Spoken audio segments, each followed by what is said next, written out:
Roughly 10,000 years ago the ice cap retreated and people settled down on the shorelines of the Baltic Sea.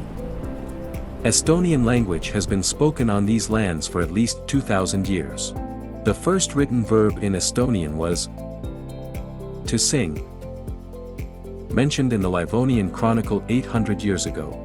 And we sing to this day, alone and in groups. Our song festivals have been bringing together tens of thousands of singers for over 150 years.